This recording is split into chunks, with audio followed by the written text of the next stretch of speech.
Hello and welcome to Climbing Daily. On today's show we're in Margalef in Spain having a masterclass with the man belaying over there, Mr. Adam Ondra. Now you guys have seen me climb and you know that I'm in desperate need of masterclassing, so hopefully he's going to teach me something.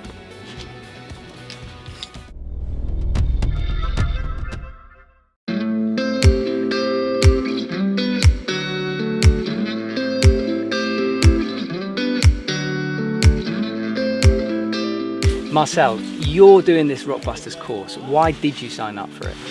Well, I've been climbing for quite some time already, and the last years I think I lost my mojo.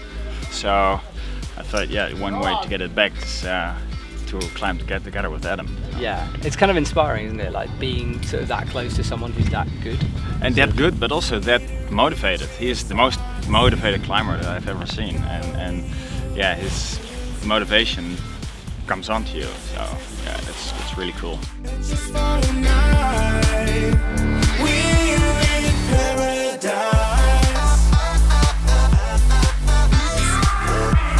There's so many tips and tactics which are so easy to be said, but as he said, climbing is such a multitasking that it's impossible to think about everything while you are there on the rock. The more you climb, the more kind of a routine it gets and more automatic it gets. So if I'm there on the rock, I don't really think in words or sentences. Like all the decisions are kind of made intuitively. Okay. Because as you said, it's such a multitasking that it's absolutely impossible to think about all of this rationally. Jan, thank you for having us here in Spain.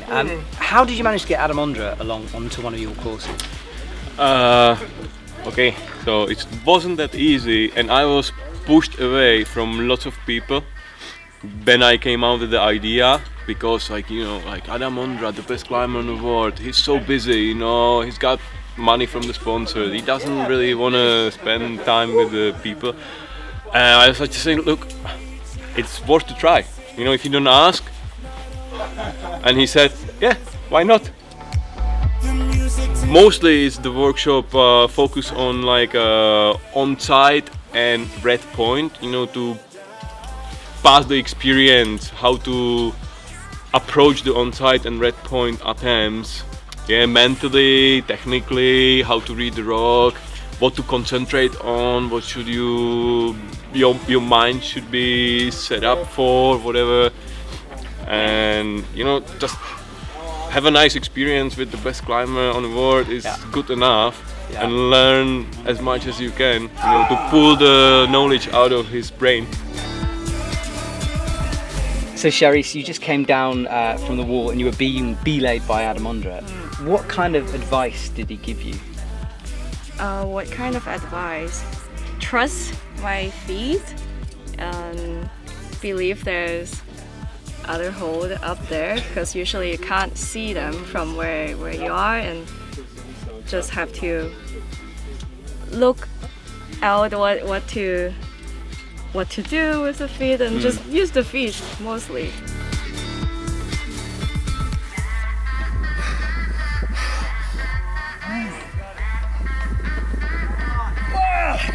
So Adam, I'm going to have a go at this 7A that everyone seems to be walking up at the moment. What do I look out for? Because I'm going to try to flash this. What or kind onside or flash? I've seen a lot of people. Yeah. Anyway, even though it's onside or flash, it's kind of nice to divide it mentally into different pieces, and the obvious points of where you want to divide one part from another should be some kind of rest. Okay. So if we look about it, the start looks pretty steep and powerful, but the good thing is that it's right from the start, so you should be fresh. Sometimes it could be even better to go for some beta that looks like just fast, straightforward, because as I said, you're pretty fresh, straight from the ground. And then what you can see. So do you think I can get a rest on that ledge after the initial boulder problem? Maybe. Depends how good that ledge is and how tired you would get. I would say you pretty much should get through the first boulder problem pretty quickly, and not really rest at the first bolt. Okay. If that ledge was a little bit higher up, it would be probably useful, but it's not. It doesn't mean that something is a jug, you should rest there. Okay. You should always like feel your forearms, and in case you need it, take some rest. That's interesting because I tend to, once I find a jug, I tend to sit on it for quite a long time, and then I find it quite hard to move away from that. So you reckon just keep going if you're not pumped? If you feel fresh, I would suggest just dip your hand into a chalk, take like a mental rest. But if you have nothing to rest, there is like no way to, no sense to stop. Okay. As long as it's not a knee bar or like complete no hand rest, no matter how big jug it is, the longer you will be there, you'll just be more tired. Okay. How do you keep calm? So if you're up there, let's say, and I probably won't, but let's say I get that far and I haven't fallen off, and I know it's almost there, but not quite. I tend to get really nervous. And like I literally will start to shake a little bit because I know I'm close to completing it, and I'm mentally I'll go to pieces. What's the best way to handle that, in your opinion? I think that's something that is very, very difficult to avoid. And I don't really talk to myself in words or sentences.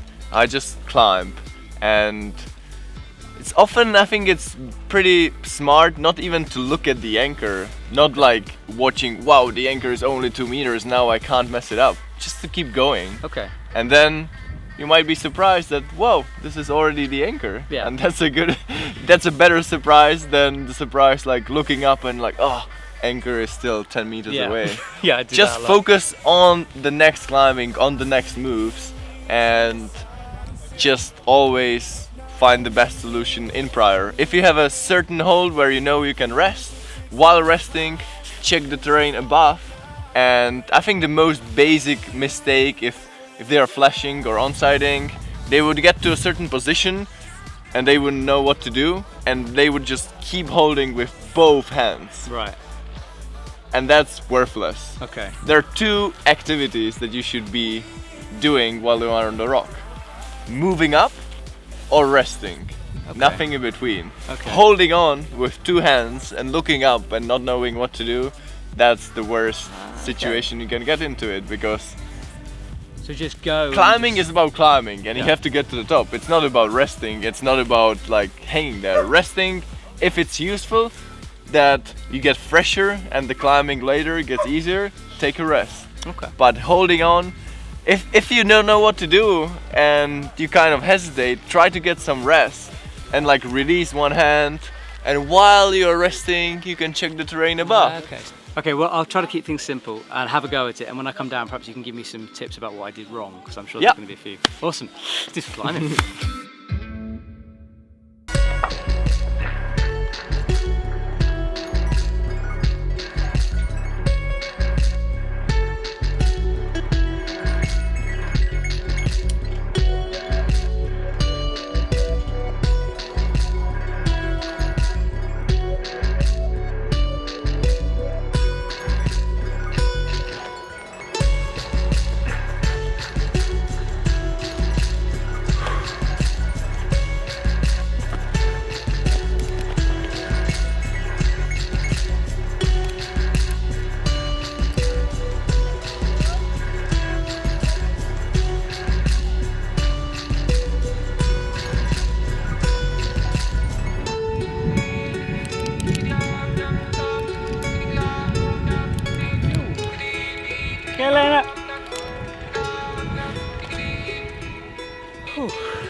So I did the thing where I got a bit nervous at the top, but what I did, well, I'm trying to talk to camera here.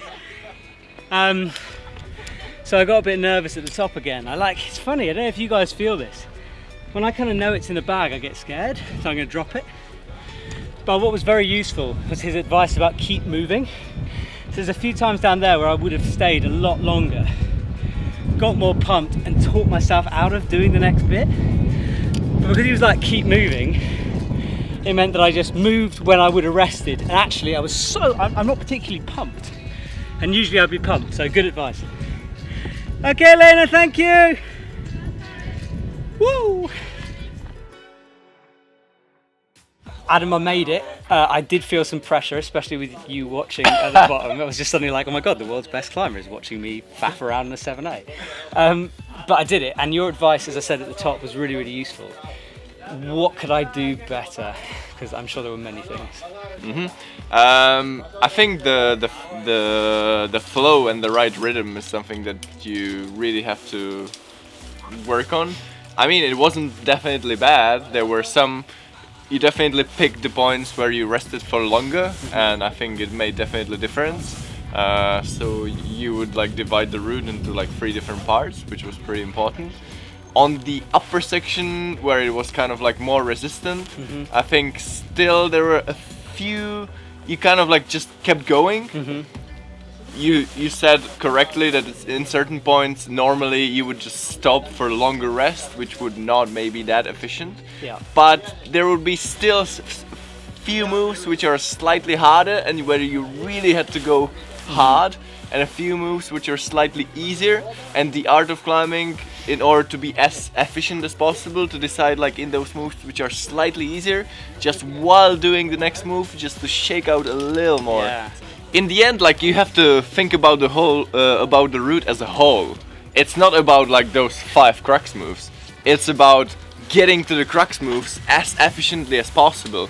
And even the easy sections, in the end, can play a very important role and can be very decisive if you're going to fall off the crux moves or not, because you wasted all that power before. Yeah. And the harder the routes are getting, the less good and obvious rests there are. And you have to find these like tiny little shakeouts, because no matter how hard you will ever train, if you're going to climb like in big tension, just like that, after a minute and a half, you'll just fall off, no matter how superhero you'll be.